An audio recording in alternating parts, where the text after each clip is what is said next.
What's up guys, I'm Chris Doughty, aka Doughtinator. Welcome back to the channel. In this video I'm going to explain everything we need to know about Spa hot lap with the Lamborghini Huracan on medium tyres.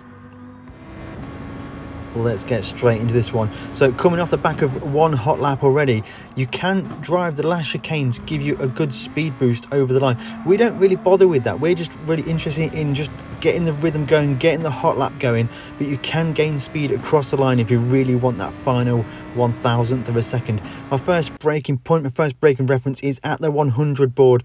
I get on the brakes here, down through the gears, all the way to first gear, and then we start to turn in. The final shift of first gear is quite delayed, but we shift back up to second before we get on the gas. The car is wild in first gear, so we're up to second gear to tame the car as we exit the corner. It is a very difficult corner, but because it's the first corner of the lap, you can practice it over and over again. Through Eau Rouge now, very important to get the line right here. You want to be as far to the left as you can at this point, which is going to open up the right hander and allow you to keep flat out all the way through here. Don't take too much curb on here. Just brushing the white line helps to keep the car in the apex, and then you can carry the speed over the top of the hill. Try and minimize your steering inputs. This is about the amount you want to cut. As long as you stay at least 2 wheels on the curb, then you're all good, but minimize your steering inputs through there and you'll carry a lot more speed down the Kemmel Straight. Your next braking reference point is the 100 board.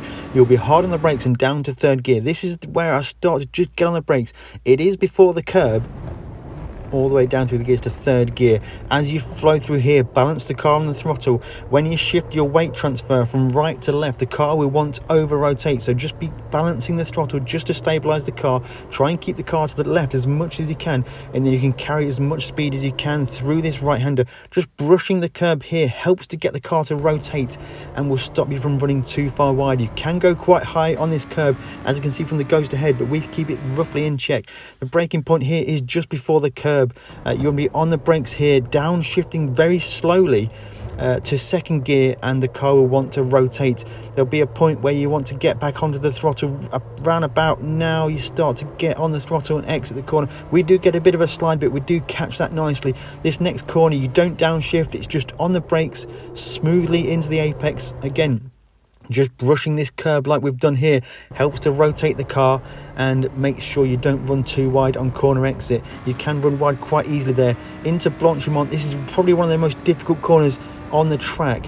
You're going to get on the brakes just after the 50 board, down one gear, and just flow the car to the apex. You can brush the inside of the curb to get you some rotation. Careful you don't run too wide in the mid part, and then carry full speed out through here. Next braking reference is going to be the gantry above you. As you go under that, just after this frame here, we get on the brakes, down 2 gears to third gear, and start to just trail the car to the apex. Again, just brushing up with the curb to help the car rotate, using the throttle to balance the car, stabilize the car. Again, on the weight shift between right and left, don't over rotate the car on the weight shift. Again, balancing the throttle. You can, well, we run way too wide here, but you can just about get away with it. My braking point for here is before the curb starts, down to third gear, and a final shift to second gear late on. We actually get a bad line there. We do run a bit wide. But this next corner, if you can open it up, you can carry full speed or flat out full throttle through this corner, brushing the curb again to get the car to rotate so you don't go too wide on the corner exit, and we were very close on that one. This next sequence of corners, it seems the fast guys keep it in 5th gear and rev it out until you're after the corner, so you get as wide as you can on the corner entry. You can carry full throttle through here. You just almost a little bit too wide there, but it is okay, and then you shift up once you're through that section there. Now my braking reference here is this dark piece of tarmac ahead of us. Now I try and time my braking to be on the brakes exactly at that point, and downshifting right into the final chicane. This is the bit which can make or break your lap. It's right at the very end, right down to first gear I go. It is quite wild in first gear. You can do it in second, but we tried to do it in first to get the most out of the car. But it's just a case of just flowing through there. Don't try and over rotate the car, and then get the car squared up, and we're going to get across the line in a 2 minutes 15.75. I'm absolutely ecstatic with that lap time. That lap time for me was putting everything together exactly what I explained in my video on the Race Asylum channel. There will be a link to that at the end of the video. everything you need to do to drive this Lamborghini. I put that into practice. I used a ghost to help me. I've also got a video about ghosts on my channel. Make sure you check that one out.